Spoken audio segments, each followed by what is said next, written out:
بالله من شرور أنفسنا ومن سيئات أعمالنا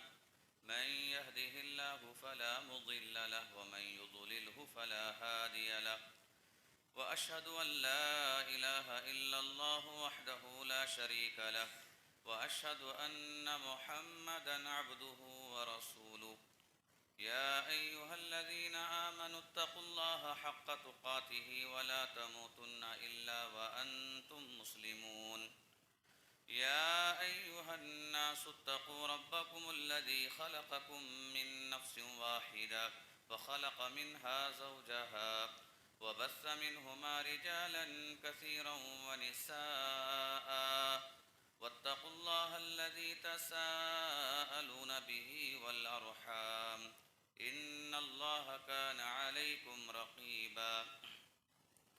يا أيها الذين آمنوا اتقوا الله وقولوا قولا سديدا يصلح لكم أعمالكم ويغفر لكم ذنوبكم ومن يطع الله ورسوله فقد فاز فوزا عظيما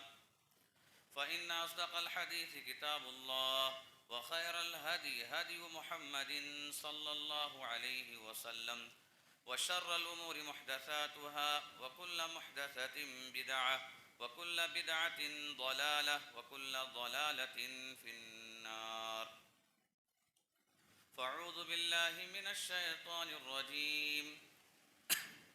يريدون ليطفئوا نور الله بأفواههم والله متم نوره ولو كره الكافرون قابل احترام حاضرین، پردہ نشین خواتین، ہر قسم کی تعریف، توصیف، بڑائی، کبریائی اس اللہ وحدہ لا شریک کے لائق ہے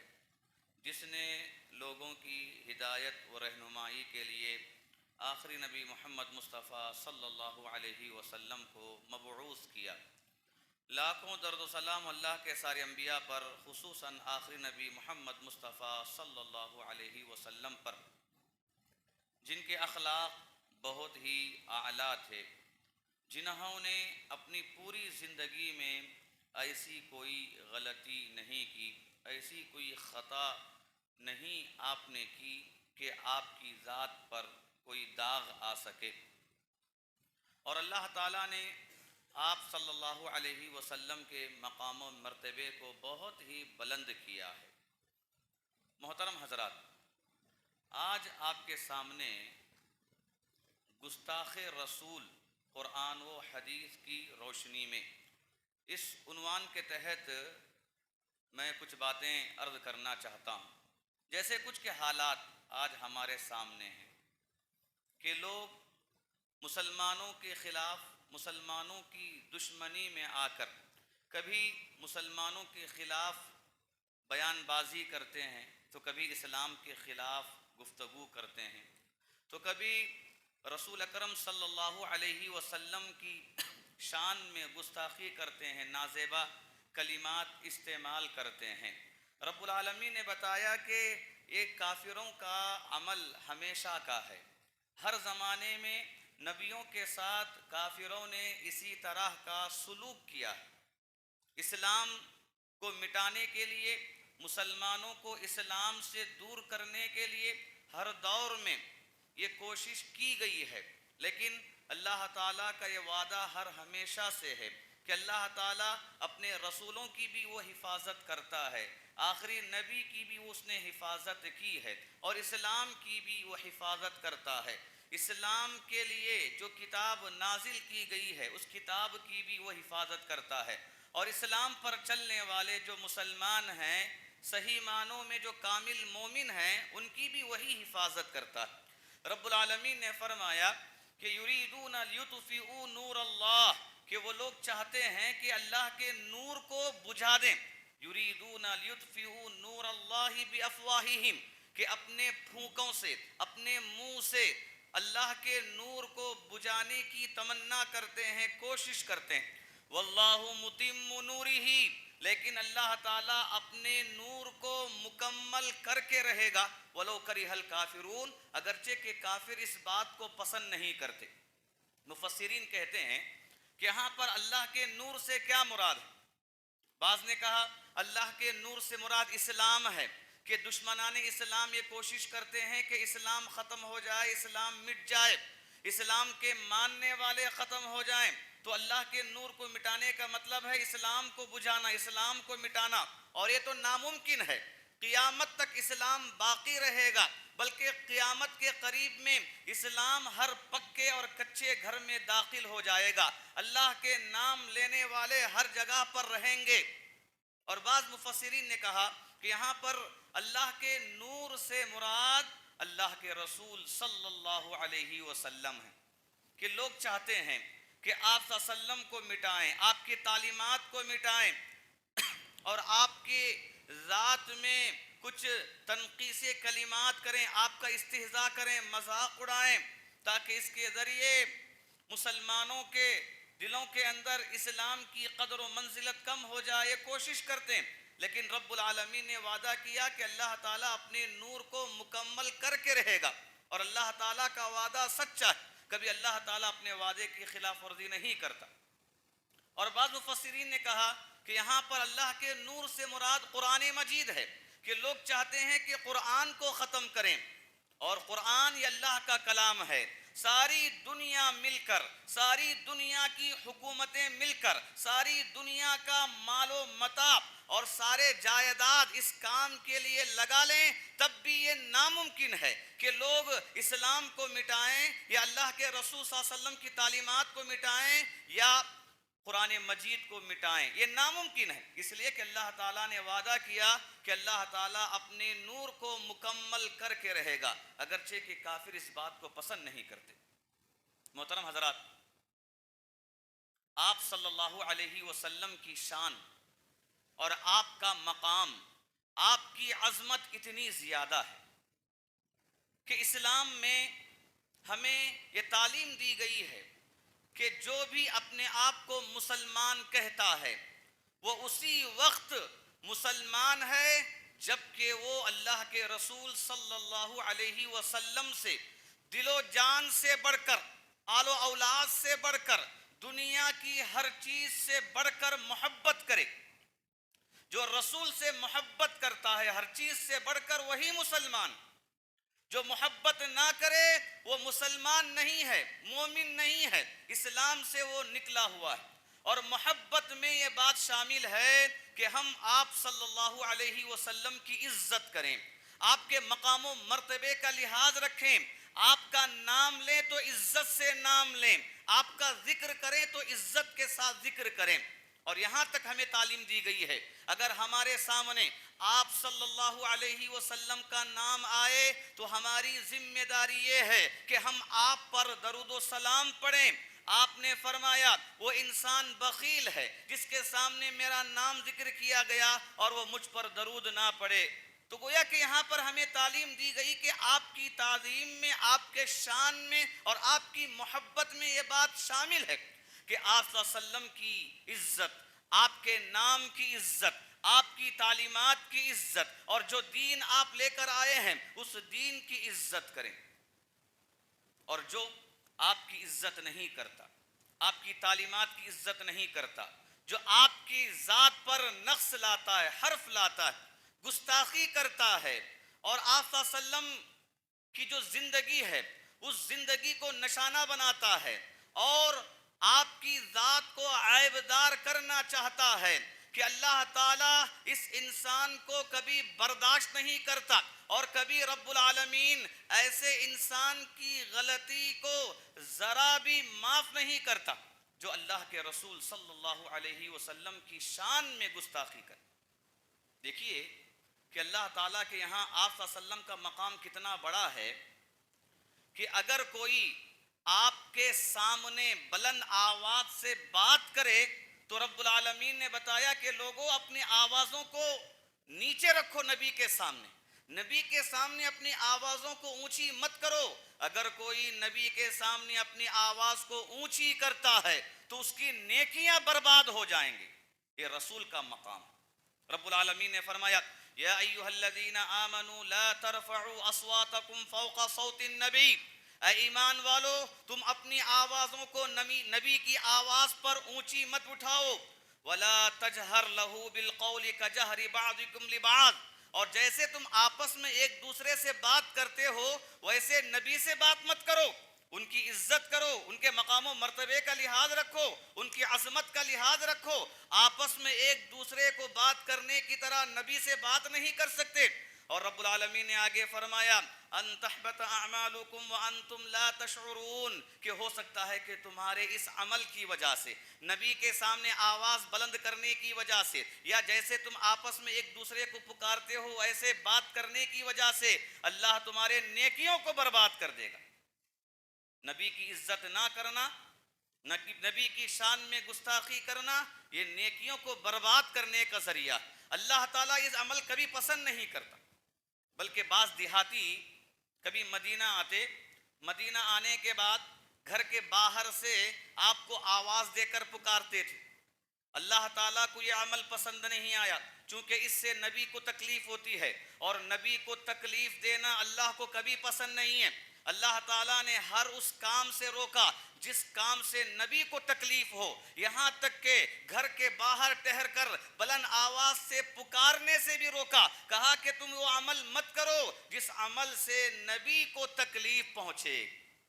یہ نبی کے شان کے خلاف ہے، آپ کی عظمت کے خلاف ہے۔ رب العالمین نے فرمایا ان الذین ینادونک من وراء الحجرات اکثرهم لا يعقلون، اے نبی جو لوگ آپ کے گھر کے باہر سے آپ کو پکارتے ہیں، آواز دیتے ہیں، ان میں اکثر لوگ کم عقل ہیں، بے وقوف ہیں۔ وہ بڑا کم عقل ہے، بے وقوف انسان جس کے پاس عقل نہیں ہے۔ تو گویا کہ یہ نبی کے دروازے کے سامنے گھر کے باہر ٹہر کر نبی کو پکارتا ہے، یہ عظمت کا نہیں، عظمت کا خیال اس انسان کے پاس نہیں۔ محترم حضرات، اللہ تعالیٰ نے اللہ کے رسول صلی اللہ علیہ وسلم کی عظمت اور آپ کی شان کا لحاظ اتنا زیادہ رکھا کہ مومنوں کو اللہ تعالیٰ نے حکم دیا کہ اگر کوئی مسئلہ تمہارے درمیان آ جائے اور اس مسئلے کا حل نبی کر دے تو ختم، فیصلہ ہو گیا۔ نبی کے فیصلے کے بعد کوئی دوسرے کے پاس نہیں جا سکتا۔ نبی نے فیصلہ سنا دیا، ختم۔ یہ نبی کی شان ہے، نبی کا مقام ہے۔ رب العالمین نے اس شان و مقام کے لحاظ کی تعلیم دی ہے، اور اگر کوئی آپ صلی اللہ علیہ وسلم کو حاکم نہ مانے، آپ کے فیصلے کو تسلیم نہ کرے، تو اللہ تعالیٰ نے بتایا کہ وہ مومن ہی نہیں ہے۔ فرمایا فلا وربک لا یؤمنون حتی یحکموک فیما شجر بینہم ثم لا یجدوا فی انفسہم حرجا مما قضیت ویسلموا تسلیما۔ اے نبی سن لیجئے، فلا وربک، تمہارے رب کی قسم، تمہارے رب کی قسم، اس بات کو سن لو کہ لوگ اس وقت تک مومن نہیں ہوں گے جب تک کہ آپ کو اپنے مسائل میں حاکم نہ بنا لیں، اپنے مسائل کے حل میں آپ کو حاکم نہ بنا لیں، اس وقت تک وہ مومن نہیں ہو سکتے۔ اور اگر آپ کا فیصلہ آ گیا تو فیصلہ آنے کے بعد کوئی اس فیصلے کو رد نہ کرے، اور اپنے دل میں یہ تصور نہ کرے کہ فیصلہ میرے خلاف ہو گیا، فیصلہ غلط ہو گیا۔ ہرگز کوئی اپنے دل میں تصور بھی نہیں لائے،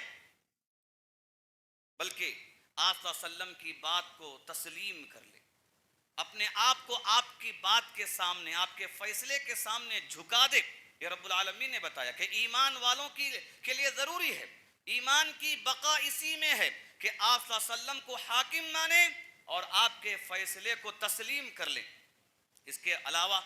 رب العالمین نے ہمیں تعلیم دی ہے، کہا کہ اگر کوئی اللہ کا دشمن ہے اور اگر کوئی رسول کا دشمن ہے تو ایسے اللہ اور رسول کے دشمن سے دوستی نہیں کرنا چاہیے، اور مومن کی یہ شان نہیں ہے کہ وہ اللہ اور اس کے رسول کے دشمن سے دوستی کرے۔ اور اللہ اور اس کے رسول کا دشمن کون ہے؟ جو انکار کرنے والا ہے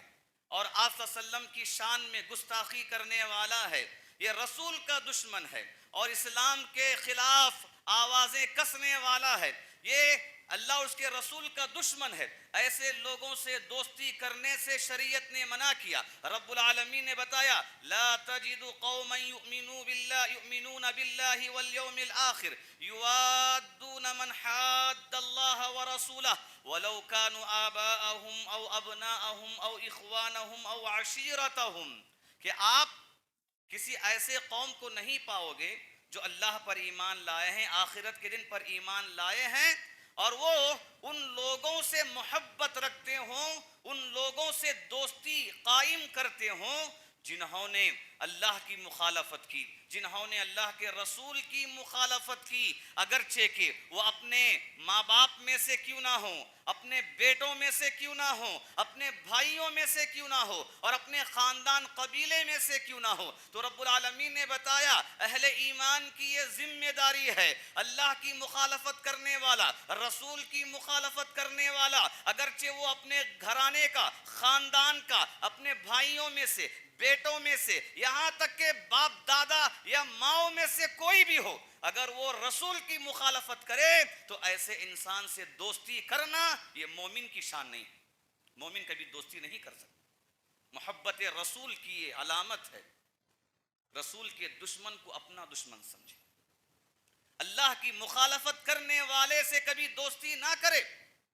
رسول کی شان میں کلمات کسنے والے سے کبھی اپنے تعلقات کو استوار نہ رکھے۔ رب العالمین نے آپ صلی اللہ علیہ وسلم کی عظمت اور شان اس قدر عظیم بتائی ہے۔ محترم حضرات، اس کے علاوہ اللہ تعالیٰ نے قرآن مجید کے اندر بتایا جو رسول کو تکلیف دیتا ہے اس کے لیے دنیا میں بھی دردناک عذاب ہے اور آخرت میں بھی دردناک عذاب ہے۔ اور رسول کو تکلیف دینے کی بہت ساری شکلیں ہیں۔ رسول کو نہ ماننا، یا اس زمانے میں لوگوں نے جو رسول کو نہ مانتے ہوئے آپ کو مارا، گھر سے اور شہر سے آپ کو نکلنے پر مجبور کیا، ذہنی طور پر، جسمانی طور پر آپ کو تکلیف دی، یہ تکلیف بھی شامل ہے۔ اور اس کے علاوہ آپ صلی اللہ علیہ وسلم کے خلاف غلط جملے استعمال کرنا، آپ کو گالی دینا اور آپ کے تعلق سے برے الفاظ زبان سے نکالنا، یہ بھی رسول کو تکلیف دینے میں شامل ہے۔ رسول کو تکلیف دینے کے معاملے میں شریعت نے اتنی باریک باریک چیزوں کا لحاظ رکھا ہے، اگر ایک انسان اس بات کو سمجھ لے تو معلوم ہو جائے گا کہ اللہ تعالیٰ کے یہاں اللہ کے رسول صلی اللہ علیہ وسلم کا کتنا بڑا مقام۔ کبھی یہود آپ صلی اللہ علیہ وسلم کے سامنے آتے تو زبان مروڑ کر ایسے کلمات استعمال کرتے کہ اس میں معنی غلط نکلے اور سننے والے کو غلط کلمہ نہ سنائی دے۔ کبھی کہتے یہ راعی ہے، راعینا، راعی ہے،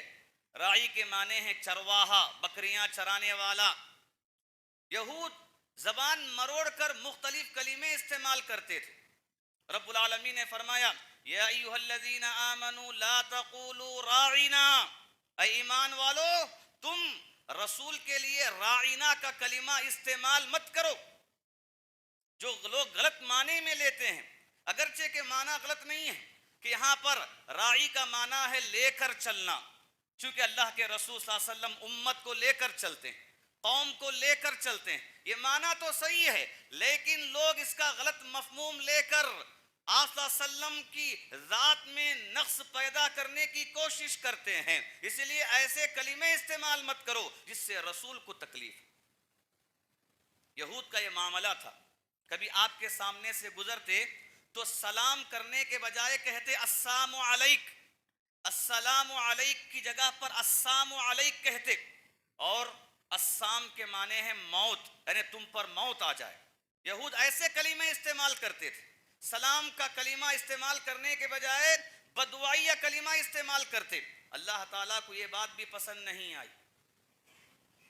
اور فوراً عائشہ رضی اللہ تعالیٰ عنہ آپ کے سامنے تھیں، آپ نے کہا کہ بلکہ موت تو تم پر آئے، نبی پر نہیں، تم پر موت آئے۔ تو آپ صلی اللہ علیہ وسلم نے فرمایا کہ اے عائشہ نرمی اختیار کرو، میں نے ان کا جواب دے دیا، وعلیک کہہ دیا میں نے، ابھی اس پر مزید کہنے کی ضرورت نہیں ہے۔ لیکن اتنی بات ہے کہ رسول کو تکلیف دینے میں اللہ تعالیٰ نے ہر چھوٹی چیز کا لحاظ رکھا، کہا کہ ایسے کام ہرگز مت کرو جس سے رسول کو تکلیف ہو، رسول کی ذات پر حرف آئے۔ ایک اور واقعہ قرآن مجید کے اندر ذکر کیا گیا ہے کہ جب آپ صلی اللہ علیہ وسلم کی شادی ہوئی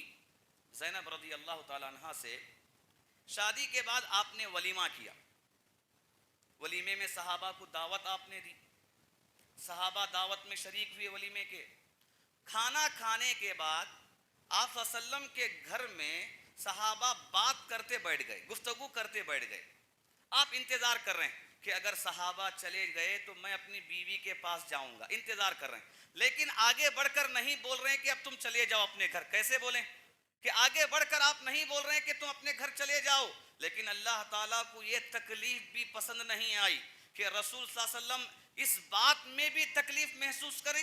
پسند نہیں آئی. رب العالمین نے فوراً آیتیں نازل کی اور حکم دیا کہ اے لوگو، اگر تمہیں کھانے کی دعوت دی جائے کھانے میں شریک ہو جاؤ، اور کھانا کھا لو تو وہاں سے نکل جاؤ. تمہارے گفتگو کرنے سے نبی کو تکلیف ہو رہی ہے، اور اللہ تعالیٰ حق کہنے پر شرم نہیں محسوس کرتا.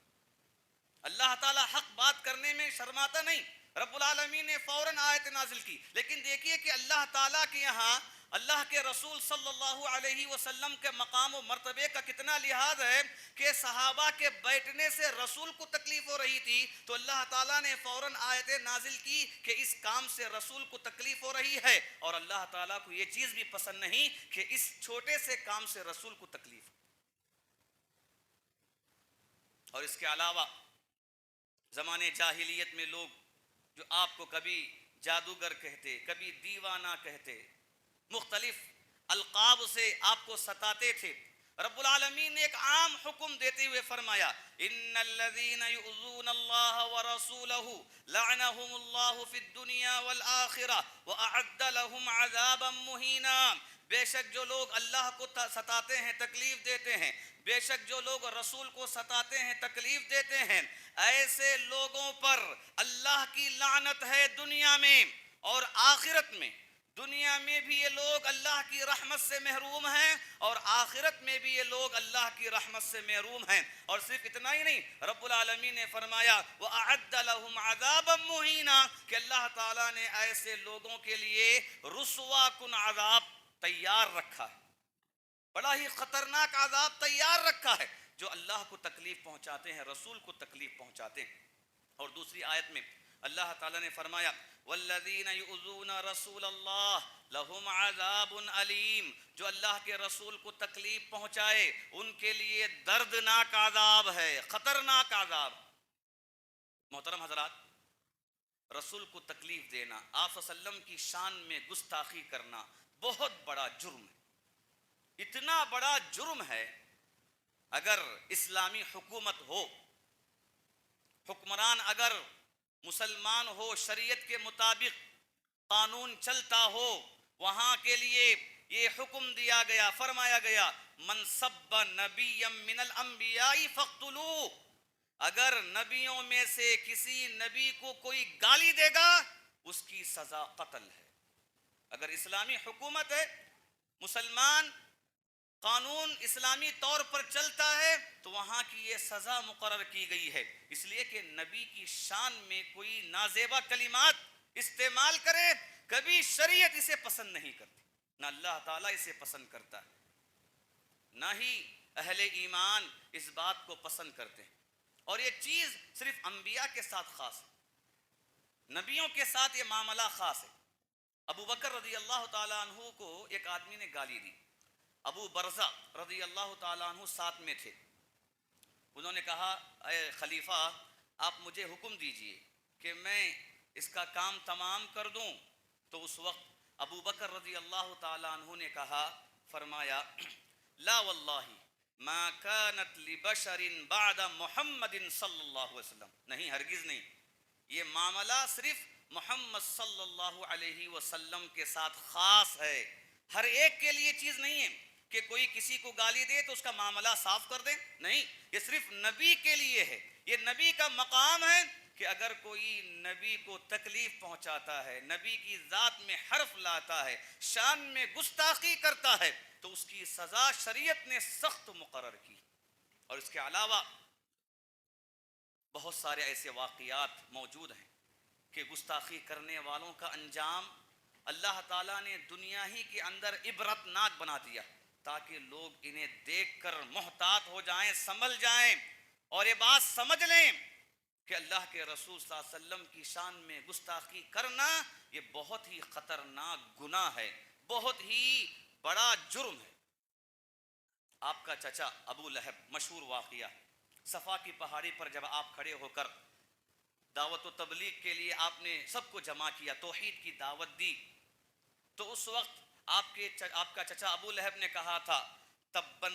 لک سائر الیوم الہذا جمعتنا، کہ تمہارے لیے ہلاکت ہو، بربادی ہو، کیا تم نے ایسی چیز، بیکار کی چیز بتانے کے لیے ہمیں جمع کیا ہے؟ لیکن اللہ تعالیٰ کو یہ چیز پسند نہیں آئی۔ رب العالمین نے فوراً یہ آیتیں نازل کی اور فرمایا تبت یدا ابی لہب و تب، ہلاکت تو ابو لہب کے لیے ہے، رسول کے لیے ہلاکت نہیں ہے۔ اور تاریخ اس بات پر شاہد ہے کہ باقاعدہ احادیث کی کتابوں کے اندر واقعہ مذکور ہے کہ ابو لہب کی جو وفات ہوئی، اس قدر دردناک، عبرتناک یہ وفات تھی، اس کی موت تھی کہ اللہ تعالیٰ نے اس کے جسم میں ایک پھوڑا ڈال دیا، اور اس پھوڑا پورے جسم میں پھیلا کہ اسی پھوڑے کی وجہ سے، زہریلی بیماری کی وجہ سے جسم کی ہر جگہ سے پیپ نکلتا، اور اس کے پیپ اور بدبو کی وجہ سے بچوں نے اسے گھر سے نکال دیا، بیوی اسے چھوڑ دی، سڑک پر اسے پھینکا گیا۔ جب اس کا انتقال بھی ہوا تو 3 دن تک اس کی لاش کو اٹھانے والا نہیں تھا۔ جب لوگوں نے بچوں سے کہا کہ تمہارا والد ہے اور اس کی بدبو سے سب لوگ پریشان ہیں، جب لوگوں نے لان تان کیا، برا بلا کہا، تو حبشہ کالے غلاموں کو اس کی لاش اٹھانے کی مزدوری دی گئی، کام دیا گیا کہ تم اسے اٹھاؤ اور گڑھے میں پھینک دو۔ بچوں نے ہاتھ نہیں لگایا، بیوی ہاتھ نہیں لگائی۔ جو اللہ کے رسول کے خلاف کوئی کلمہ استعمال کرے، آپ صلی اللہ علیہ وسلم کو ستائے، تکلیف دے، رب العالمین نے اسے دنیا ہی میں عبرت بنا دیا تاکہ لوگ دیکھ لیں رسول سے دشمنی کرنے والے کا انجام کیا ہوتا ہے۔ اس کے علاوہ ایک واقعہ ابو لہب ہی کے بیٹے کا، کہا جاتا ہے کہ ابو لہب کا بیٹا عتبہ، یا اس کا نام لہب، شام کے سفر میں تھا۔ جانے سے پہلے اس نے کہا کہ چلو اب کیسے بھی جا رہے ہیں، جا کر محمد کو کچھ برا بلا کہہ کر آ جائیں۔ گیا، جا کر اس نے نازیبہ کلمات آپ صلی اللہ علیہ وسلم سے کہے، تو اللہ کے رسول صلی اللہ علیہ وسلم نے بس اس کے لیے اتنا کہا اللہم سلط علیہ کلبا من کلابک، کہ اے اللہ تیرے کتوں میں سے ایک کتے کو اس پر مسلط کر دے۔ اور آیا آ کر اپنے باپ کے سامنے پورا ماجرا سنایا کہ میں نے یہ کلمات کہے، اور بدلے میں محمد نے صلی اللہ علیہ وسلم نے یہ کہا۔ جیسے ہی ابو لہب نے سنا، کہا کہ اے بیٹے، یہ محمد، اس کی دعا ضرور قبول ہوتی ہے، تو محتاط رہنا، مجھے ڈر ہے کہ تیرے حق میں جو بدعا کی گئی ہے یہ ہو کر رہے گی۔ جو سفر میں ساتھی تھے، ابو لہب نے ساتھیوں سے کہا کہ دیکھو میرا بیٹا تمہارے ساتھ جا رہا ہے اور محمد نے اس کے حق میں بدعا کر دی ہے، تم ہی اس کی حفاظت کرتے ہو۔ دوران سفر جب پڑاؤ کیا گیا تو اس ابو لہب کے بیٹے کو اونچی جگہ پر سلایا گیا، سارے لوگ نیچے سوئے ہوئے ہیں، اور وہاں پر ایک شیر آیا، سب کو چھوڑا، جو اونچی جگہ پر سویا ہوا تھا اسے جا کر اس پر حملہ کیا اور مار دیا۔ جب ابو لہب کو بات معلوم ہوئی تو کہا کہ ہاں مجھے پہلے ہی معلوم تھا کہ محمد کی دعا رد نہیں ہوتی، جب اس نے یہ کہا ہے تو ضرور ہو کر رہے۔ آپ صلی اللہ علیہ وسلم کی شان میں گستاخی کرنے والوں کا انجام تاریخ کے اندر بے شمار واقعات کی شکل میں موجود ہے، اور رب العالمین نے باقی رکھا تاکہ لوگوں کے لیے عبرت بن جائے۔ محترم حضرات، انہی میں سے ابو جہل کا واقعہ مشہور ہے، جو مکے میں آپ کو ستاتا تھا، پریشان کرتا تھا، لیکن بدر میں 2 چھوٹے بچوں نے اسے صاف کر دیا۔ معاذ اور معوذ نام کے 2 چھوٹے بچے، جو مکے کا سردار تھا، 2 چھوٹے بچوں کے ہاتھ نہیں بچ سکا۔ اس کے علاوہ ایک اور واقعہ ابن حجر رحمہ اللہ نے اپنی کتاب الدرر الکامنہ، ایک کتاب ہے ان کی، اس کے اندر ایک واقعہ ذکر کرتے ہیں کہ ایک عیسائی تقریر کر رہا تھا، اور امیر کو خوش کرنے کے لیے، جو وزیر ہے اسے خوش کرنے کے لیے اس نے عیسیٰ علیہ السلام کے مقام میں غلو کر دیا اور آپ صلی اللہ علیہ وسلم کی شان میں نقص کر دیا۔ لیکن مجمعے میں نگرانی کرنے والا ایک کتا بھی تھا، جیسے ہی اس کی زبان سے آپ صلی اللہ علیہ وسلم کی شان کے خلاف کلمات نکلے، کتے نے فوراً حملہ کر دیا، چھڑایا گیا۔ چھڑانے کے بعد بعض نے کہا ہو سکتا ہے کہ اس کتے نے تم پر اسی لیے حملہ کیا کہ تم نے رسول کی شان میں نازیبہ کلمات استعمال کیا ہے۔ اس نے کہا کہ ایسی کوئی بات نہیں، میں نے دوران تقریر اس کی طرف اشارہ کر کے بات کی، ہو سکتا ہے کہ وہ ڈر گیا اس لیے اس نے مجھ پر حملہ کیا۔ اس نے پھر دوبارہ آپ صلی اللہ علیہ وسلم کی شان میں گستاخانہ کلمات استعمال کیا تو کتے نے حملہ کیا، یہاں تک کہ اسے ختم کر دیا۔ ابن حجر رحمہ اللہ نے واقعے کو ذکر کیا، الدرر الکامنہ ان کی ایک کتاب ہے اس کے اندر۔ لیکن یہاں پر ایک بات معلوم ہوتی ہے، تاریخ اس بات پر شاہد ہے کہ اللہ کے رسول صلی اللہ علیہ وسلم کی شان میں گستاخی کرنا یہ بہت ہی خطرناک جرم ہے، اور اللہ تعالیٰ نے دنیا ہی میں لوگوں کو باعث عبرت بنا دیا۔ امام البانی رحمہ اللہ نے ایک واقعہ ذکر کیا ہے سیرت النبوی کے اندر، السیرہ نبویہ، صحیح سیرت النبویہ ایک کتاب ہے ان کی، اس میں ایک واقعہ ذکر کیا کہ جب مکے کے اندر لوگ آپ کے خلاف کارروائی کرتے، آپ کو ستاتے، ذہنی پریشانی آپ کو دیتے، جسمانی تکلیف آپ کو پہنچاتے، تو جبرائیل علیہ السلام آپ کے پاس آئے۔ جبرائیل علیہ السلام نے آپ کی تکلیف کو دیکھا تو پوچھا کیا مسئلہ ہے، کون کون آپ کو تکلیف دے رہے ہیں؟ تو آپ نے تکلیف دینے والے، ستانے والے، گستاخی کرنے والوں کی طرف اشارہ کیا تو اللہ کی جانب سے ان پر ایسے ایسے عذابات آئے کہ لوگ اسی عذاب میں ہلاک و برباد ہو گئے اور لوگوں کے لیے عبرت بن گئے۔ اور تاریخ میں یہ بات بتائی گئی کہ آپ صلی اللہ علیہ وسلم کو ستانے والوں میں اسود ابن مطلب تھا کہ اللہ تعالیٰ نے اسے اندھا کر دیا، اور ایک دوسرا تھا اسود ابن یاغوث کہ اللہ تعالیٰ نے اس کے سر کے اندر ایک ایسی بیماری پیدا کی کہ اسی بیماری میں وہ ہلاک و برباد ہو گیا۔ اور آپ کو ستانے والوں میں ولید تھا کہ اللہ تعالیٰ نے ولید کے پاؤں کے رگ کو ایسا کھینچا کہ وہ رگ کٹ گئی اور اس کی وجہ سے وہ چلنے کے قابل نہیں اور اسی بیماری میں ہلاک و برباد ہو گیا۔ آپ کو ستانے والوں میں حارث ابن عویتل تھا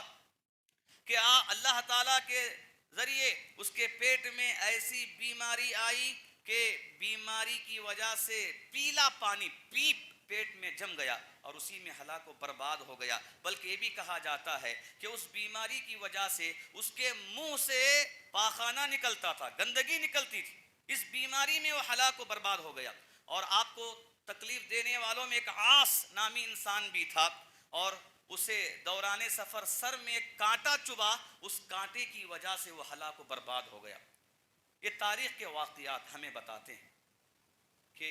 آپ صلی اللہ علیہ وسلم کی شان، آپ کے مقام و مرتبے کا لحاظ رکھنا یہ ایمان کا حصہ۔ آپ سے محبت کرنے کی دلیل یہ ہے کہ ہم آپ کی عزت کریں، توہین نہ کریں، اور جب کبھی آپ صلی اللہ علیہ وسلم کی توہین کی جائے، آپ کی عزت میں نقص لانے کی کوشش کی جائے، ایسے وقت میں ہم مسلمانوں کی ذمہ داری یہ ہے کہ ہم آپ صلی اللہ علیہ وسلم کی دفاع کریں۔ اور دفاع کرنے کا طریقہ کیا ہے؟ دفاع کرنے کا طریقہ یہ ہے کہ پہلے ہم اپنے اندر آپ صلی اللہ علیہ وسلم کی محبت کو مضبوط کریں، دل و جان سے رسول سے محبت کرنے اور آپ پر جو ایمان ہم لائے ہیں اس ایمان کو مضبوط کرنے کی کوشش کریں۔ محترم حضرات، آج المیہ اتنا خطرناک ہے کہ آج ہم لوگ رسول کا نام تو لیتے ہیں، رسول کے نام پر بہت سارے دعوے ہم کرتے ہیں، محبت کے نام پر بہت سارے نعرے ہم کرتے ہیں، لیکن ہماری زندگی کو دیکھیں تو حقیقت میں ہمارے اندر رسول کی محبت نہیں، وہ محبت نہیں ہے جیسے کہ ہمیں محبت رکھنی چاہیے، وہ ایمان نہیں ہے جیسے کہ ہمیں ایمان رکھنا چاہیے۔ آج ہمارے نزدیک ہماری جان محبوب ہے، ہمارا مال محبوب ہے، ہمارے آل و اولاد محبوب ہیں، ہماری جائیداد محبوب ہے، وہ محبت جو رسول کے لیے ہمیں کرنی چاہیے، جیسا کہ احادیث کے اندر اللہ کے رسول صلی اللہ علیہ وسلم نے فرمایا کہ مومن وہی ہے جس کے نزدیک میں اس کے ماں باپ سے بڑھ کر، اس کے بچوں سے بڑھ کر، اس کی جان سے بڑھ کر، اس کی پوری زندگی سے بڑھ کر میں پسندیدہ ہوں۔ مومن وہی جو اپنی جان، اپنے آل اولاد، اپنے ماں باپ، اپنے گھر بار اور اپنی زندگی سے بڑھ کر مجھ سے محبت نہ کرے وہ مومن ہی نہیں، ایمان اس کے پاس ہے ہی نہیں۔ ہمیں چاہیے کہ ایسے حالات میں جہاں دنیا بھر میں ایک بڑا مسئلہ آج چل رہا ہے، اللہ کے رسول صلی اللہ علیہ وسلم کے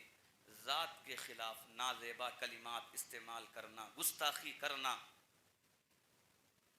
اور آج سیاست اسی پیچھے پڑ گئی۔ اسلام، مسلمان، نبی، قرآن کبھی کبھی ایسے شوشے لوگوں کے سامنے رکھتے ہیں تاکہ مسلمان بے چین رہیں، پریشان رہیں، اور کمزور ایمان والے ایمان ہی کو چھوڑ دیں، ایمان سے نکل جائیں، دوسرے طریقے کو اختیار کر لیں۔ ایسے وقت میں ہماری ذمہ داری کہ ہم اپنے ایمان کو مضبوط کریں، رسول پر ایمان کو مضبوط کریں، رسول کی محبت کو مضبوط کریں، اور آپ کی تعلیمات کے مطابق ہم زندگی گزاریں۔ رب العالمین سے دعا ہے کہ اللہ تعالی ہمیں اللہ کے رسول صلی اللہ علیہ وسلم سے صحیح معنوں میں محبت کرنے کی توفیق عطا فرمائے۔ رب العالمین ہمیں اللہ کے رسول صلی اللہ علیہ وسلم کے لیے اپنی جان، اپنا مال، اپنا گھر بار اور اپنی زندگی، ہر چیز قربان کرنے کے لیے تیار رہنے کی توفیق عطا فرمائے۔ رب العالمین اللہ کے رسول صلی اللہ علیہ وسلم کے لائے ہوئے دین پر استقامت اختیار کرنے کی توفیق عطا فرمائے۔ رب العالمین ہمیں نمازوں کی پابندی کرنے، ہمیں دین پر ثابت قدم رہنے کی توفیق عطا فرمائے۔ اللہ تعالی ہمیں جو پریشان حال ہیں سب کی پریشانیوں کو دور فرمائے۔ رب العالمین جو بیمار ہیں انہیں شفائے کاملہ عاجلہ عطا فرمائے۔ رب العالمین ہمارے گھر بار میں، کاروبار میں، آل اولاد میں برکت عطا فرمائے۔ اللہ تعالی ہمیں مرتے دم تک اسلام پر قائم رہنے کی توفیق عطا فرمائے۔ آمین۔ بارک اللہ لنا ولکم فی القرآن المجید ورفعنا وإياكم بالآیات والذکر الحمید، انہ تعالی جواد کریم ملک بر رؤوف رحیم۔